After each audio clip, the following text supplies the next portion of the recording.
people, look, no matter how much money is, unless we're talking billions of dollars, hundreds of millions of dollars, right? For most people, no matter how much money you have, you're going to have an income. Yeah.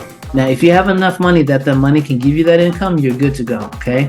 But no single amount of money is going to last you forever unless you have an income. You know what I mean? That was the biggest, I think that was the biggest money mistake. Just thinking it would last forever, sitting back on your laurels a little bit, you know what I mean?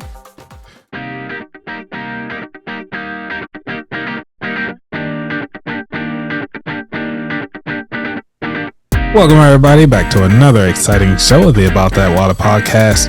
We actually here want to start off with this episode is sponsored by Earth Breeze, where these are laundry sheets that you can actually use one sheet to wash all your clothes. You can even travel with it. I used it for when I traveled to Orlando and back, and they were able to go through TSA friendly, so they didn't even stop me. So I was able to wash my clothes while on vacation. All right, so for this particular episode, I have the opportunity to talk with the owner of the Worjoloh Financial Company, where they actually have been helping well over 300 clients and constantly growing. Their trajectory is amazing. I think they're going up to almost like 1,000 clients this year. So you definitely want to tap in and get to learn about this guy. So Bokah, who is the owner, he started off in the construction management field, and now he's been going through that and started helping out in the financial side of the house. And then from the financial side of the house, it became his passion since 2017 and going full time in it. So, you know, you might see him talking at different businesses, you might see him at different churches or even other nonprofits. So you definitely want to tap into this one. But let's get to it. How are you doing today? Okay. Doing awesome, man. Thank you. Thanks for having me, Anthony. I appreciate it. Oh, no problem, man. So how's your day been? It's been a while. Good. I mean, had just one client meeting today. Other than that, just, getting things together, man. Just getting things together.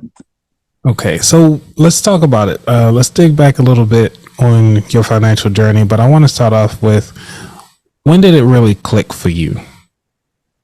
Yeah, so like you said in the bio, I started out in construction management. The thing about it was I couldn't see myself doing it my whole life. The people that were working in the job with me that hated their job. You ever seen anybody at the job that hate their job? Yep, all the time. Yeah. So it's like in my 20s, I'm like, well, why don't you just quit? Because, in your 20s, you just quit. Just go get another job. You don't like it and all this. But this guy was in his 50s and had kids in college and a mortgage payment and a car payment and a wife and all this. And so it wasn't so easy just to move on. So that's the point when I decided, it's like, I don't want to be forced to do a job that I don't like just because I need the money.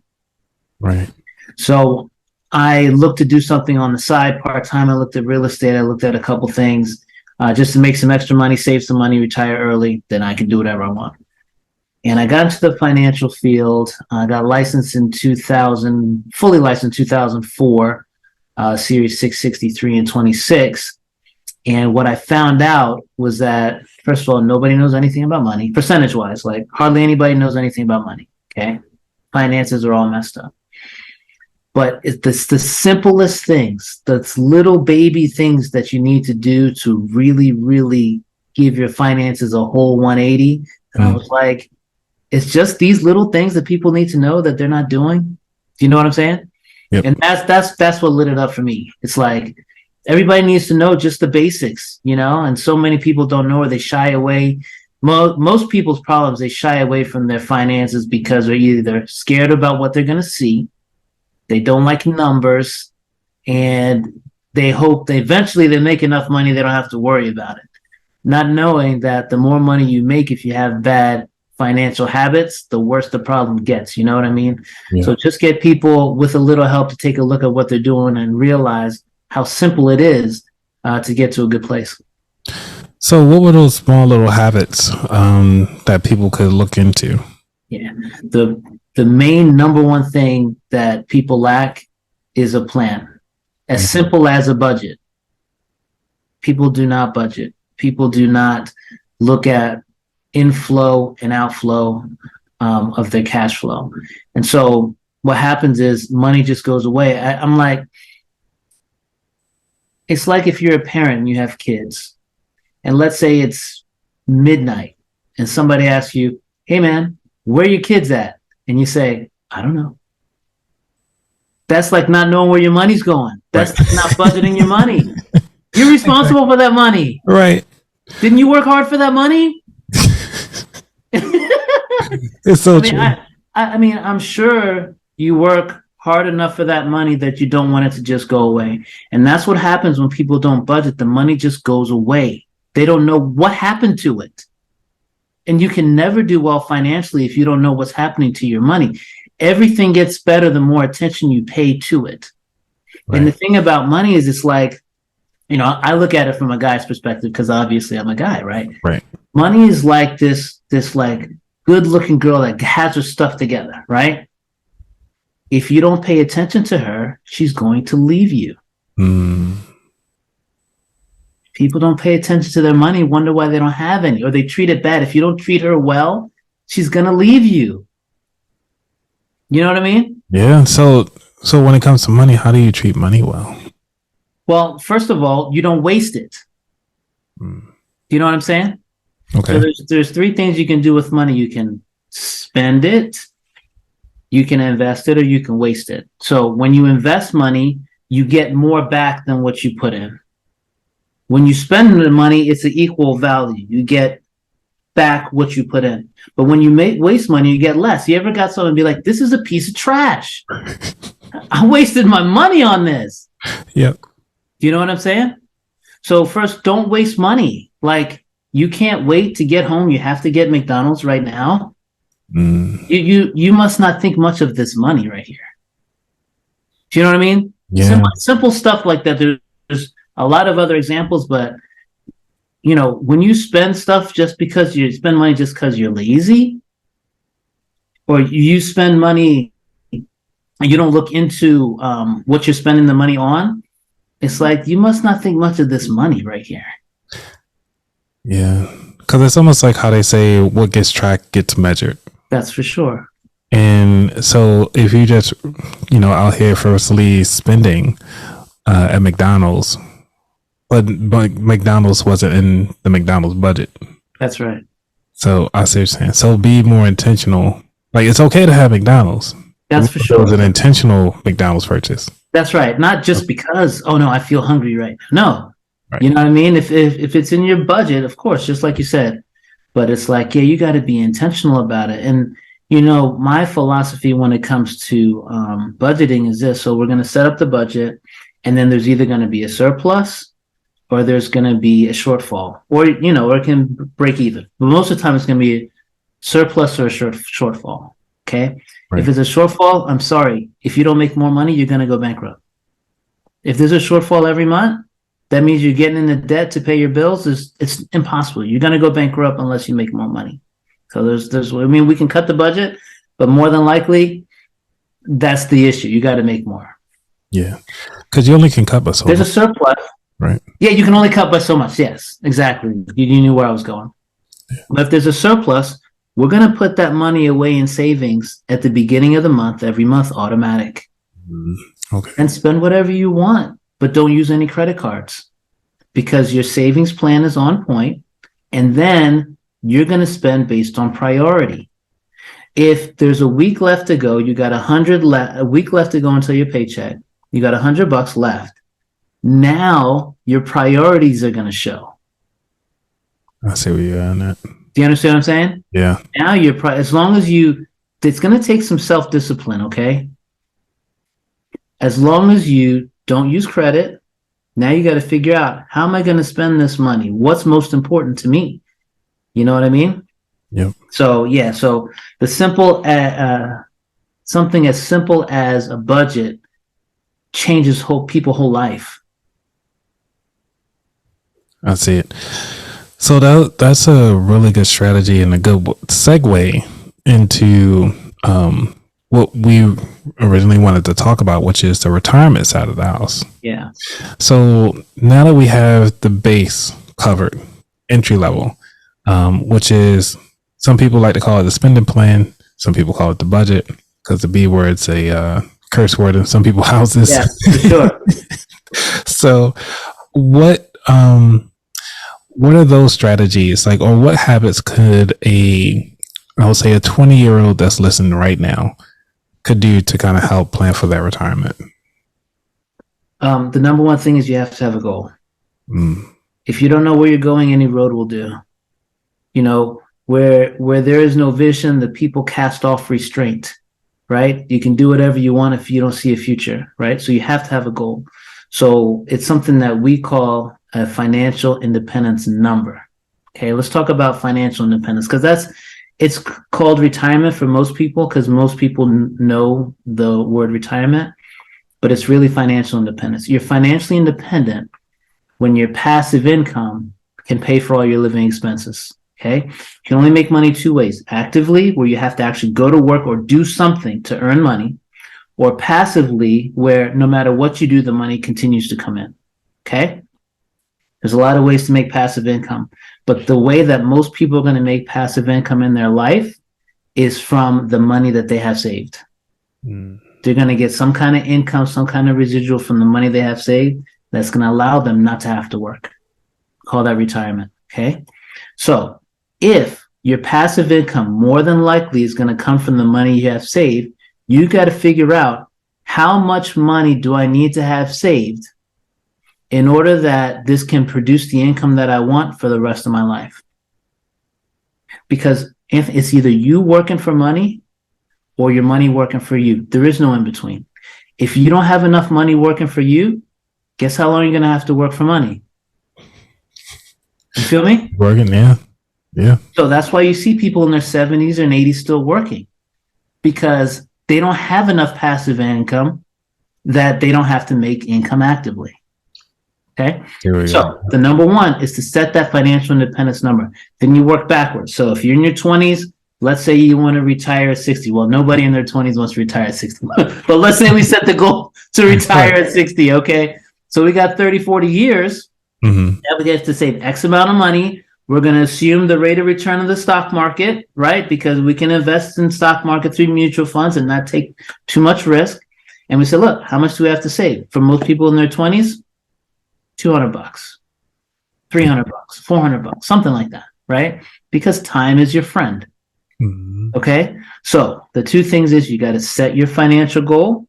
Then you got to work backwards to figure out how much you have to save every month, and then just start saving it. I would save it automatic draft. I would take the decision to whether or not to save out of my hands. I would make it part of how I work, because people have their cable bill on automatic. They have their whatever, all these bills on automatic. They don't think about it. You know, I don't want to put my retirement autopilot too. So those are the bookends.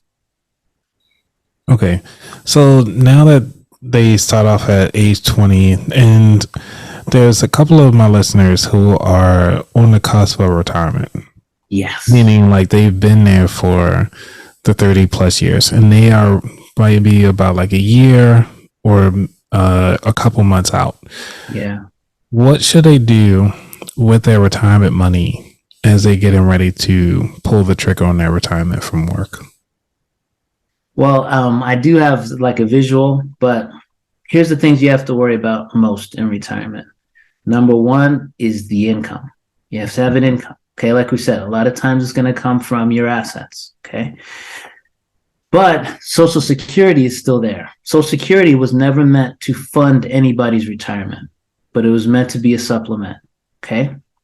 So most of the time, a guaranteed income source will be Social Security.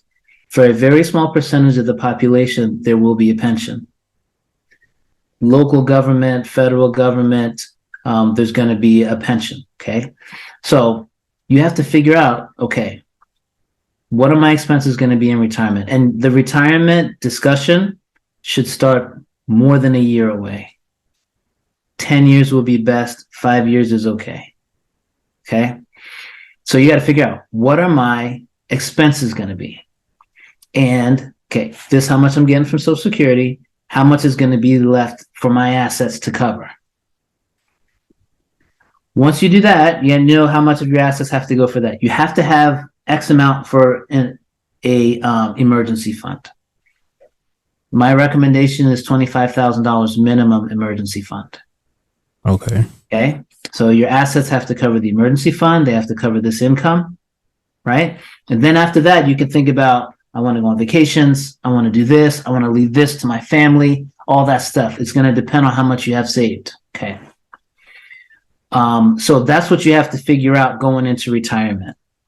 The one thing that's going to help people out that they don't realize, and also that planning 10 years ahead will help you with, is I'm going to ask you, what's most people's biggest expense monthly? Food. House payment. Oh, yeah. I'm sorry. I was thinking Most people, it's either their mortgage payment or their rent. Yes. Okay. Mortgage, yeah. If you own a home, it might be better for you to pay that house off than to save that extra money. So let's say your mortgage payment is $1,800 a month. Mm-hmm. Okay. For some people, if they have, maybe let's say 12 years left on their house and they're 10 years out from retirement. If they save an extra $200 a month, they might be able to pay off that house in 10 years. Okay.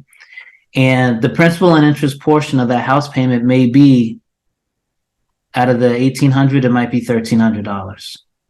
Okay. Paying off that house might save them $1,300 a month. Mm-hmm. That's like an extra $1,300 in income. Now that they're able to play around with. Yeah. That's right. And that the amount of assets you would need to bring you $1,300 in income for life, it might take you $500, $600, $700 to save over the next 10 years. You with me? Yeah. So if you're far enough out from retirement, that can be part, and you own your home or paying a mortgage on your home, that can be part of your retirement planning. You know what I mean? Yep. So number one is income. Number two is the emergency fund. And then number three is your have fun and legacy. How much are you going to leave for your kids? Some people, they have just enough to get their tail through retirement, so and that's what we want to do. We've raised the kids, we've given them good education, we've, taught them how to live their life and things like that. If financially, we fall short a little bit from leaving them a legacy, then that's one thing. But you want to make sure that you can get through that retirement comfortably. Awesome. So for the second segment, as we start getting into some of these strategies, so what would separate like a person that's being successful in their savings versus someone who isn't? Like, what habits should they have? What would separate someone being successful in their savings versus someone who's not? Self-control. Mm-hmm. It's got to be, if you do the way I said, where you figure out how much you have to save from your budget and you do it automatic, the only thing that's going to screw you up, well, not the only thing. There's going to be some things out of your control that could screw you up. A loved one passes away, you have to fly to Timbuktu or whatever for the funeral or something like that. That's not in the plans usually. But most of the time, like I say, if you just use the money you have and you don't use credit cards, then you'll be fine. If people like, I got to have this. I need to have this now, right? And you got to figure out what's more important to you. Most of the stuff that you buy now that's going to take you off your plan for retirement will be long gone by the time you get to retirement. You won't even remember that you did that. Okay? But retirement will sneak up on you. You will be 60, God willing, and it'll be retirement time, and you'll either have it or you won't. So the people that are successful in savings, let's just say saving is important to them. The goal that they're going to reach by saving is important to them. And people that are unsuccessful, the here and now is more important to them than the goal they're going to reach by saving. So I think it's, the amount of importance you place on it that's going to determine your success. Copy. Yeah. So when the people are looking for some advice and a coach and so forth. So, are you more of a coach or an advisor? Well, to me, they're one and the same. Okay. So at the same time, I look for long-term, ongoing advisory relationships with my clients. So it's like I'm always checking in on them, and I get paid through the products of the companies that I represent, like Fidelity, AIG, the companies that I represent. At the same time, more important to me than the product that I get the client is the plan that I put the client on. And a lot of times people can get a financial product and never hear from an advisor again. And they can make a lot more financial mistakes and be in a bad place. And their situation can change over time. And, the person they have might not be aware of their situation. So, let's just say a long-term advisory relationship is my goal. So I don't know if you call that a coach or an advisor, but that's my goal.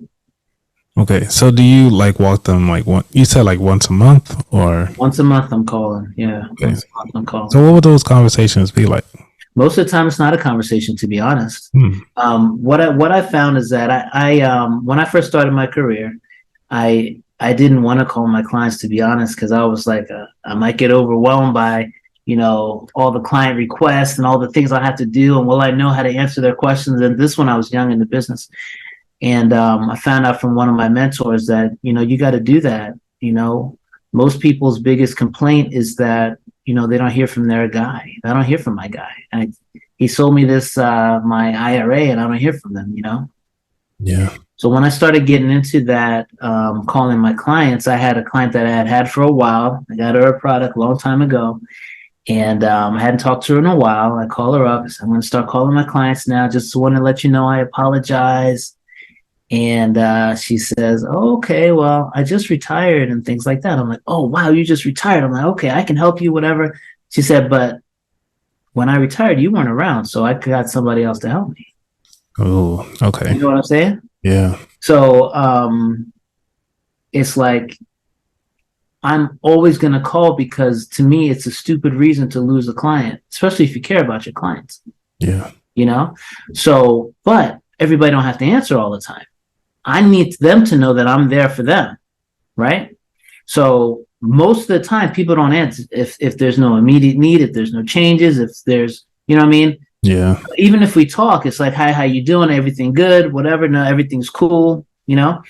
But the kind of things that trigger action is transition. That's when people get killed, is in transitions. Okay. When life changes, changing jobs, divorce, having a child, buying a house, retiring, the transitions, those are inheritance, what are they going to say? Lawsuit, like what do they call that when you win a lawsuit? I forget the name. But yeah, all those things, those transitions and things like that. Or I just like, especially I got a new job because, either I took a pay cut or I got a pay raise. Maybe I have to do my budget over again. Maybe the 401k is different here than it was at the other spot. Maybe I'll treat that differently. So there's those are the things that trigger action. Most of the time, things are cool. Most of the time, things are cool. So when it comes to, because you mentioned the retirement side of the house, retirement accounts, what products do you actually offer your clients? Yeah, so we can do everything. If they're small business owners, we do SEPs and Simples. We don't do the KEO, not that I know of, but the individual 401k, if they don't have any employees, is an incredible product. I think the government understands that some of the backbone of this country, besides single mothers, is independent contractors that have their own business. And they're some of the most vulnerable too. And so some of the laws were written such that the retirement plans would be more favorable for them. And that's the individual 401k. That's a very, very good product for somebody who has their own business, but they don't have any employees. So the individual 401k, SEPs, Simples, regular 401ks, if you have a business. I don't get into too big of businesses when it comes to 401s. And usually the big companies do the 401, so I don't do as many 401s. But IRAs, Roth IRAs, We do 403Bs. There's certain 403Bs that have my broker dealer on the platform, so I can do 403Bs through them. But anything that you could basically think of from the individual standpoint. Okay, so because I'm familiar with the 403Bs, you do 457 plans too? Yeah, well, I don't know that we do 457. So, for instance, there's I don't remember the name of the company, but we're on their platform depending on the jurisdiction. Mm-hmm. And I'm in Maryland, so Prince George's County, Maryland, we're on the platform. And there's a 403B, or you can do the 457. I'm not sure that we can do the 457. I know we can do the 403B. Okay. And now, because there's a lot of things about the fees. Mm-hmm. You always hear about fees, and they don't clearly say fee. They just call it what do they call them things? I forgot the name of it. But they always like an additional fee for each product, and that's being sold. And I believe there was a documentary with Murdoch case. So can you explain a little bit about the fees and what they're actually paying for with these fees? Yeah, so on the retail side, so the most products that I do is usually mutual funds and annuities. Annuities have no front end fees at all, zero. They do have back end, what we call it contingent deferred sales charges. Okay. And what that is, there's a schedule, because if you get into an annuity, it's supposed to be locked. Like you don't need that money for X amount of years. Okay. I have a 10-year product and I have a 7-year product. So on the 10-year product, the fees are 10% if you take out in the first year, 9, 8, 7, 6, 5, 4, 3, 2, 1, and then no more fees. Okay. But the only reason it's there is because the product is meant not to be touched for at least 10 years. Okay. So there is a back end sales charge. It's only depending on if you take the money out over a certain amount. Like you can take, if you put $500,000 in, you can take 10% out without incurring any fee. Okay. This is for annuities? It's annuities. Oh, cool. Even in the first 10 years. Okay. But over the 10%, you would have to pay the fee. Okay. But there's no fee up top. Okay. Now, mutual funds are different. Mutual funds have what we call a load up front. For the aggressive mutual funds in the stock, we call it equity mutual funds. They're going to be somewhere between 5 and 6%. Okay. If you're under a certain thing, there's break points. You're familiar with break points. Is that right? I am, but my audience might not. Okay. So here it is. It's like buying at Costco. If you go to 7-Eleven and you get a can of soda, it's going to cost you $1.50. If you go to Costco, you get 24 at a time, it's going to cost you like 50 cents per. You know what I mean? It's a bulk discount. Okay. So over 50,000, the fee comes up from between 5 and 6% to between 4 and 5%. 50,000 to 100,000. So yeah, over 100,000, then it goes from between 4 and 5 to between 3 and 4. All of our mutual funds over $1 million, there's no fee at all. Okay. Yeah. Here's what the load is for. Number one, I'm your advisor. I introduce you to the product. I'm giving you the plan that this product goes into. Okay. So I get paid from that. Every mutual fund has a fund manager and a team, and they pick the stocks within the mutual fund. Okay. They get paid out of that. There's a prospectus. Somebody has to get paid to do that prospectus. There's a quarterly fund fact chart or card. Somebody gets paid for that. Somebody answers the phone when you call up. Okay. So all these people, my broker dealer gets paid as well for housing everything. So the platform you go on and you have your online access, my broker dealer does that. They got to pay for the computer systems for that. So all that stuff. So for instance, if you invest $100, somewhere between $5 and $6 goes towards the fee, the load. So that automatically means that initially it won't be a full 100. It'll be like $94, $95. Yeah. Okay. $94, $95 goes towards the actual investment. And that's if you invest under 50,000 right at a time. Okay. And then the $5 or $6 goes to all those people I just told you about. That's what that load is for. Now, this an annual fee, correct? No, this is just on your investment. Now, there are some advisors that charge an annual fee on your assets. Right. On That's total. not me. Okay. Yeah, that's not me. This is just product-based fee upfront only. Oh, okay. I'm following Yes. now. Okay. Because I was thinking So about the expense ratios that No. usually do annually. Let's talk about the expense ratio. Yeah. Because this was one of my biggest questions when I first started. I didn't feel comfortable with it because I know that I get paid something that they call 12B1s. I get paid every year on my assets under management. Mhm. And I was like, well, is that coming out of my client's pocket? And it's not. Okay, so for instance, one of my biggest funds that I like, I don't know if I can say it, but is no, I don't think I Yeah, can you say probably can't say it. it. Yeah, I probably can't say it. So it'll be a solicitation. So there's a fact card for every mutual fund. Mhm. And it's going to tell you the returns over X amount of time. Okay. Yeah. So let's say that the return in year 7 to 2015, let's say the returns was 30% for the year. Okay? Well, what's a good website? Because I know there's several websites that are out there that kind of tell that, but usually they only tell you on the broker side of the house. So people who are out there looking right now, it's like a resource. To tell what? Just to kind of figure out, like, I guess for the mutual funds, fact card. Okay, you can look up if you know I like Morningstar. Okay. Morningstar, you can look up and you can find out the symbol for the mutual fund. And then if you go into Google and you put whatever fat card, quarterly fat card or whatever, it'll come up the PDF. They should all be public. Perfect. You should be able to get it. And the expense ratios and all that stuff will be there. Okay. So what happens is this. So let's say in the 2015, the return was 30%. Mm-hmm. Okay. And let's say the expense ratio is 0.25. Right. Something like that. What that means is in that year, that mutual fund actually returned 30.25. And your account gets credited 30. Okay. So nothing comes from the money that you put in. Right? The return has inherent in it the expense ratio.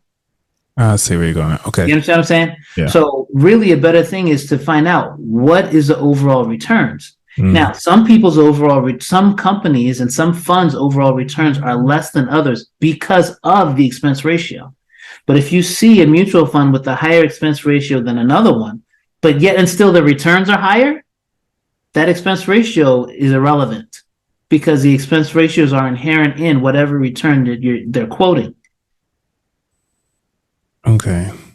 So when somebody is looking for a fund, should they obviously pay closely, should they pay that much attention to the fund? Because, you hear from some people that say like, hey, you should always look for a low cost mutual fund and so forth, instead of looking at other products that this particular mutual fund could have for their finances.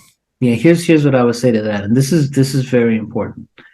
There's some people that are do-it-yourselfers. Yeah, that they got their whole finance, they got it under lock and key. They don't need anybody. Okay, there's no need to pay a load. Okay, now the returns over time is not going to be that much different. Okay, but you would be wasting money if you paid a load because that load is mostly, even though all those people get paid, that load is mostly for me. I got you. Okay. So some people need some guidance. They need a plan. How's everything go together? Who's gonna put together my portfolio to make sure I'm allocated properly, right? Who's gonna be calling me every month or whatever, making sure I'm cool, Some people need that. And some people need it that they don't know they need it. They need it. Do you understand? Yeah. But if you're 100% do over yourself, let's say you're in the industry yourself, right? Now, me, myself, I only use the products that I solicit, okay? But there's people in the industry that they'll use no loads. I get it, 100%. No big deal, okay? But These are the same people that when the market tanks, they're pulling all their money out. They don't know what the hell they're doing. Do you understand? Yeah. This is where you Usually need when it's on somebody. sale. Yeah. It's it. This is where you need somebody to be like, hey, hold on now. Think about what you're doing. Blah, blah, blah. But here's what's going on. Here's your goals. You'll have trouble reaching your goals. Look, it's buy low, sell high, right? Yep. When you take out when the market tank, you're selling low. The emotion. You know what I'm saying? Yeah. It's you need some help. You know what I mean? Mm-hmm. But yeah, if you just need the product and you don't need any guidance, you don't need any, like, really you don't, then yeah, then go ahead and do your no loads. But the value is in the person. And if you have somebody that you're paying a load for that fund and they're not doing nothing for you, you need to find somebody else. So can you keep the same product and actually fire the person and get somebody else in there with the same product? I mean, I'm sure that's possible. More than likely, though, they're not going to assign somebody else to you at the same company, probably. You probably have to go to a different company, probably. But I'm sure you can do that. But the simplest way is you just find another guy. You know what I mean? Find somebody who cares about you. Find somebody who has your best interest at heart, and they show it. You know, a lot of people can say it. But a lot of people, because for it to be a foreign concept for a lot of people to come in to learn about, the options that are out there, is it free for anybody to just walk up to a bank and say, hey, I want to learn about your mutual fund options and sit down for like a consultation just to kind of see if they like that person? I don't know that. Okay. I don't know that, but I think you can, because every time you go into a bank, if you have the right amount of assets, they're going to point you towards the financial guy anyway at the bank. And so I don't know that they charge for that consultation. So I think you can. But yeah, no, I think you can. Okay. The only reason why I ask, because like you said, if you don't like that person, it's like you already gave all this money and then things aren't working out. So then you got to go back and refill out paperwork and close everything out and transfer over. Agreed. So yeah, no, I get that 100%. Maybe it's a business in that. They're like, yeah, we can set you up for free and help you get fully educated as long as you stay with us. And yeah, no, but that's what I do. Every consultation for me is free. I don't know how everybody else works, but every consultation for me, and for most people, is free. Now, the challenges in the industry is that if you don't have $500,000 plus millions of dollars and all that stuff, you won't get no free consultation anyway. For most people. So now this is $1 million in already invested, or just $1 million just like cash? Investable asset. If it's already invested, it's fine too, because that transfer is the same thing for them as it coming out of the bank. Okay. So a lot of times they'll do a free consultation for that, because on the back end it's going to pay them well. But a lot of times people ain't got that. A lot of people that is true. So that's where I come in to kind of help people get up to that level. Yeah. So then they can invest. So do you have a limit on the type of people that you would accept for your program? 0. Okay. No limit at all. I help people 20s, 30s, 40s just starting out in life. I help people just about to retire. So no limit.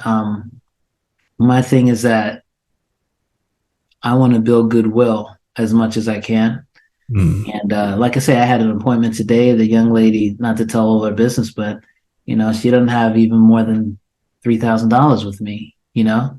But I'm helping her with her budget. She just changed jobs and things like that, and she's already given me 5 referrals. Oh wow, good. So that's how I pay for my marketing, by helping people. See, guys, this is free game right now. If you guys out there in the business world, it's just go ahead on and do the right thing, because it matters. And word of mouth is still golden. Yeah. When it comes to marketing. So let's go down and talk about the third segment here, which is talking about your features. Hmm. So for you personally, what skills or habits that you feel that will take you to the next level? So right now, I'm working on client experience. So we have a few mentors with my broker dealer, and there's a weekly conference call and things like that. And the two main things that I'm going to be working on for the next quarter is client experience. Like, how do they how do they how do they see you as an entity, as a business? How do they see you? And like every time they think about you, what do they think about? You know what I mean? So now we're talking about dinners, maybe picnics. We're talking about what do they get from you on a quarterly basis? Father's Day presents, we're talking Mother's Day presents and anniversaries and all the stuff that, like, oh, this is my guy. Anytime somebody comes over, yo, this is my guy. This is my guy right here. So client experience, and then and working on my referrals. Now, for me, I'll tell you what I started last year. That you talk about game, this is game. Everybody knows Warren Buffett, right? Yep. I read somewhere that Warren Buffett either reads 5 hours a day or read 500 pages a day or something like that. One of those, right? And I'm like, I'd like to be like Warren Buffett, but I ain't doing all that, So, Yeah. but I could read 50 books a year. I think I could do that. If that's 4 a month, audio books and regular books, I can do. Okay. So 2022 was the first year I did that, and I doubled my income. I'm looking up on the internet, and guess how many books a year the average CEO reads? Was it like at least what, 2 a month? 60. 60 a year. Oh, a year. Oh, 60. And I not go, bad. That's about $5 a month. 5 a month. Yeah. I read 52, and this year I'm going to read another 50. So, but think about it, right? If you've read 50 books on a topic, so last year was money was the topic, history of money, debt, gold standard, economics, Keynesian, Friedman, all that, everything you can possibly think of. What are they going to tell you? Now look, a lot of times the stuff that you say comes off differently depending who you are when you say it.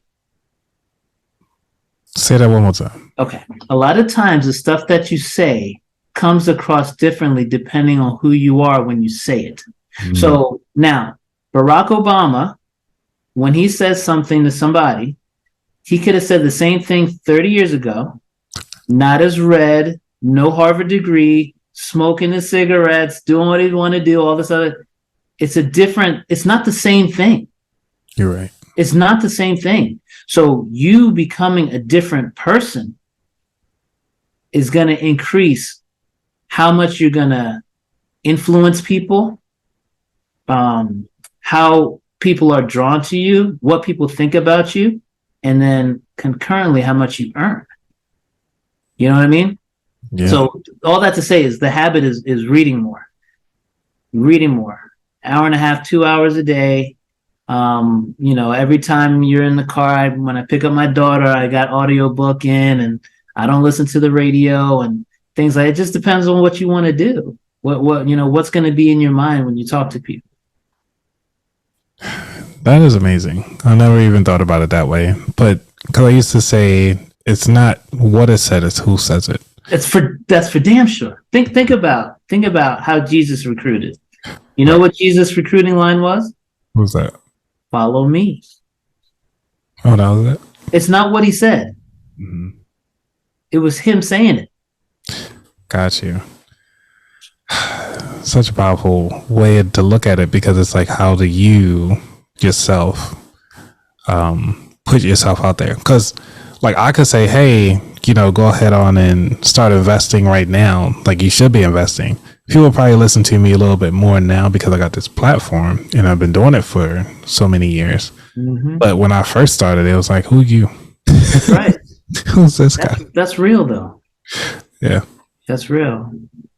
Let's see how I show the receipts, but I like it. Yeah. Awesome. So anything you want to leave the people before we go to the final 4 questions? I guess if I could say something to everybody, I would say being rich or being wealthy or whatever, it's not just for other people. Anybody can do it. And a lot of times, the reason that people don't accumulate wealth is because they don't try. And the reason that they don't try is because they think that try will be futile. Like, why would I even put any effort into that? I'm never going to be rich. That's for other people. Nobody I know is rich. My family ain't rich. People like me don't accumulate money. Like, you know what I mean? That's for other people. They were born such and such or whatever. They got lucky, blah, blah, blah. It's not for me. It's for everybody. Everybody that wants it can have it. Do you know what I'm saying? Yeah. Everybody that wants it can have it if they want it bad enough. Anybody. That's what I was saying. Awesome. All right. Final 4 questions. All right.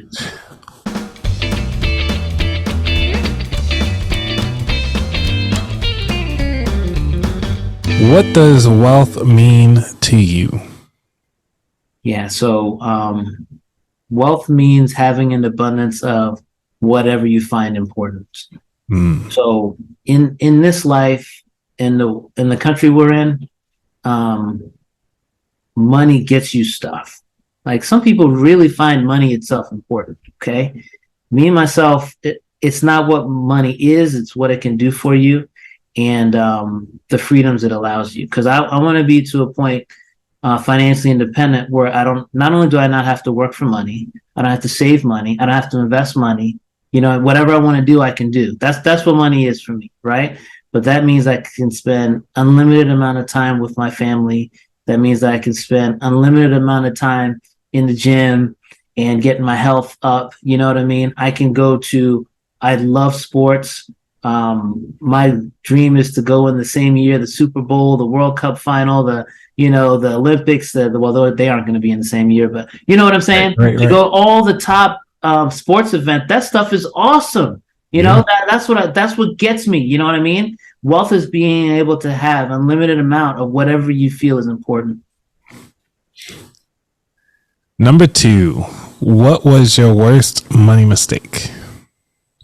So we had when me and my wife got married, we both sold our houses.